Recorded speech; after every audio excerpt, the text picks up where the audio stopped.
Part 2. Marina began to prepare for the decisive step. She began to gradually pack her things, trying not to arouse Anton's suspicions. Igor supported her, encouraging her with promises of a quick future together, and increasingly convincing Marina of the correctness of her choice. With each day spent in his company, she increasingly believed that she had finally met the man who would make her happy. Anton, unaware of Marina's plans, worked late, preparing for a major deal with a new partner. One night he called her, saying that he was delayed for a few days on a business trip. He asked her not to worry and promised that as soon as he returned, he would take a vacation to spend time with her. Marina answered him in an even voice, saying that everything was fine and wished him luck. After the call, Igor, who had heard her conversation with her husband, said with a smile, "You see, even your husband understands that his place is at work, and your place is next to me." These words finally strengthened Marina in her decision. She felt that she had already passed the point of no return and was ready for a new life, confident that she had made the right choice. The next day, Marina finally made up her mind. While Anton was on a business trip, she called Igor and said that she was going to move in with him. Igor enthusiastically supported her, promising that he would prepare everything she needed. He said that he was welcoming her with open arms and could already see how their new life would begin. Marina, having collected the remaining things, wrote Anton a short letter. She tried to be delicate and explained that her feelings for him had long since cooled and that she had met another man. She ended the letter with the words, "Forgive me for everything, but I cannot continue to live in this lie." Leaving the letter on the kitchen table, she left the apartment, closing the door behind her. Her heart was pounding because a new life lay ahead, free from responsibilities and daily routine.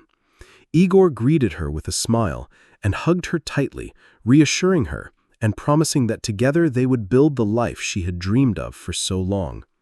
Marina could hardly hide her excitement, feeling as if all this was a big leap into the unknown. After a few days, Marina got used to life with Igor.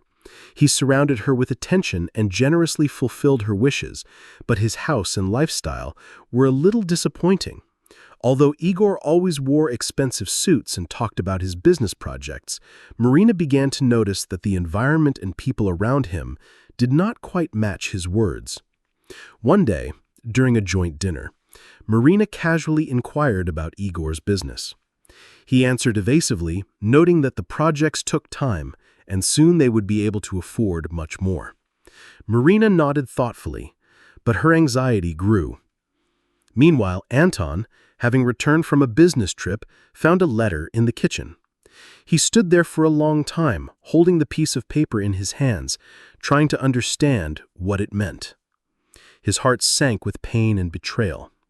Having reread the letter several times, Anton felt that determination was awakening in him. He was not going to return her. Betrayal was the end for him. Anton immersed himself in work, trying not to think about what had happened.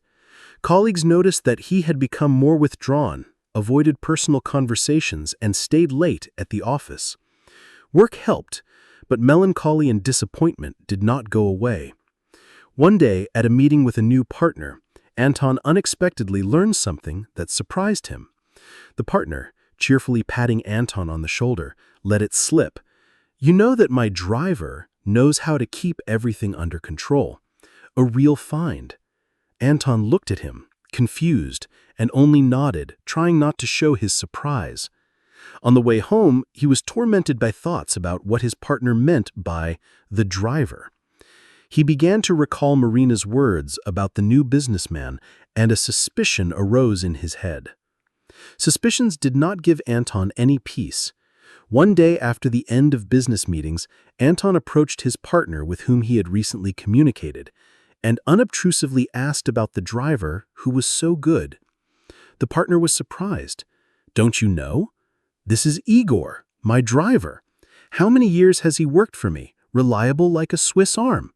Recently, however, he said that he met a woman and they have something special there, all shining." Pavel froze, trying not to show his emotions. He understood. Igor, Marina's lover, is just a driver who pretended to be a successful businessman. Anton remembered how Marina admired Igor in a letter, believing in his fictitious achievements. Hearing the truth from his partner, Anton felt a strange relief mixed with bitterness. He realized that Marina had traded stability and real support for the illusion of success created by her driver lover. Anton decided to give Marina a chance to explain herself. He called her and invited her to a cafe. In the evening, he met Marina. She was without her former ease. It seemed that she felt that this was important. Anton invited her to sit at the table and, trying to maintain a calm tone, said, "I want to understand what happened to us, and why did you decide that life with Igor is better for you?" Marina froze, noticing in Anton's eyes not reproach, but a desire to hear the truth. Marina sat silently at the table, not knowing where to begin. Anton waited patiently, but her confession was not easy. "I was sure that you were completely absorbed in your work and that there was no more room in our lives for something real," she began, nervously fiddling with the hem of her sweater. "You spend so much time with the company. Sometimes it seemed to me that I was simply not needed." Anton sighed and, after thinking for a moment, answered, "Yes, I work a lot, it's true, but it was for us, for you, for our family. Have I ever neglected your wishes?" Marina chuckled nervously, as if not believing his words. "And do you think I only need money and gifts? I wanted you just to be there, notice me, see me in the same Marina you once fell in love with." She fell silent, but Anton did not interrupt. And Marina finally decided to say the main thing. With Igor, everything seemed simpler. He said beautiful words, was there. But I was wrong. I thought I had found the best, but it was just a picture. Anton looked at Marina thoughtfully, trying to understand her words. He wanted to understand what exactly had pushed her to such a decision, but inside there was still a reproach. "You know, Marina, I always thought that you and I were a team, that we could solve any problems together. And instead, you chose an illusion." Marina nervously clasped her hands. "I thought I had found what I was missing. Igor promised so much, but now I understand that it was just a beautiful wrapper. I'm sorry, I was wrong. I lost what was truly important." "A pity?" Anton looked at her bitterly. I can't. You didn't just make a mistake, Marina. You broke trust. I worked for months to give us stability and a future. And you betrayed me for a man who turned out to be just my partner's driver." She looked away, unable to withstand his accusing gaze. "I know that words won't change anything here, but I sincerely regret it. I'm confused," she said, fighting back tears. Anton didn't answer.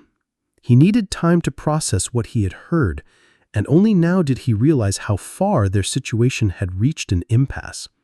Several weeks had passed since the day when Marina had tried to talk to Anton about reconciliation, but Anton tried to focus on work and avoid thinking about her, but he could not fully immerse himself in business. In the evenings, he often stayed in the office until late, preferring to spend time alone. However, one day at a corporate meeting, he met Vika, a colleague who had recently joined the team. Vika was calm, attentive listener, and it became easier for Anton to share his thoughts and experiences with her. Her support helped him not to dwell on the past and to look at life with more confidence. After a few days, Anton realized that he was starting to look forward to meetings with her, that he was interested in her company, her view of the world. One evening, returning home, Anton suddenly caught himself thinking that it was no longer so burdensome for him to return to an empty apartment. Marina increasingly thought about how empty her existence had become since her dreams of a secure and easy life with Igor had collapsed. Naively believing in his business, she now realized how little she knew about this man and the world in which she was looking for happiness. She moved in with her parents because Igor suddenly had problems and needed to move out of the apartment. Deciding to dot the I's and cross the T's, Marina called Igor. She wanted to understand what had happened. Igor agreed to meet, and Marina went to the place where he promised to wait for her. Igor met her in a cheap cafe on the outskirts of the city. For the first time, Marina saw him as he really was. Tired, irritated, with a clear lack of confidence. He was no longer pretending. No expensive suits, no talk about negotiations and partnership. Igor finally admitted that he was just a driver, dreaming of a better life, and from time to time posing as a successful person. For Marina, this confession was the final disappointment. For the first time, she felt that she had lost everything, both the illusion of love and the previous stability. Marina returned home to her parents, feeling completely devastated. Several weeks had passed since the day when her dreams of a new life finally collapsed. Her parents, without asking unnecessary questions, simply accepted her, giving her the opportunity to understand what had happened. Meanwhile, Anton calmly continued to live his life. He did not seek contact with Marina and did not give in to anyone's persuasion to forgive her. He no longer felt the pain as before and finally felt that he was freed from the relationship that had turned into a heavy burden. He had to find harmony and understanding in his relationship with himself before letting someone into his life. One evening, Anton met his colleague Vika. They exchanged short greetings. Anton thought it was fate and invited her for a cup of coffee. Vika accepted the invitation, and although it was just a friendly chat, their conversation grew into a sincere conversation. Vika listened to him with genuine interest, and for the first time in a long time, he felt peace of mind. With each subsequent conversation, their connection became closer. Vika was smart, sincere, and most importantly supported Anton without any conditions. Marina, meanwhile, tried to improve her life, but disappointment and guilt did not leave her. She realized how much she was mistaken relying on the illusion of success and confidence that Igor demonstrated to her. The driver, leaving her, showed that there was neither reliability nor respect in this relationship.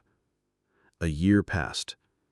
Anton and Vika decided to start a family, relying on trust and common values. Their union was simple but strong, the kind he had long dreamed of.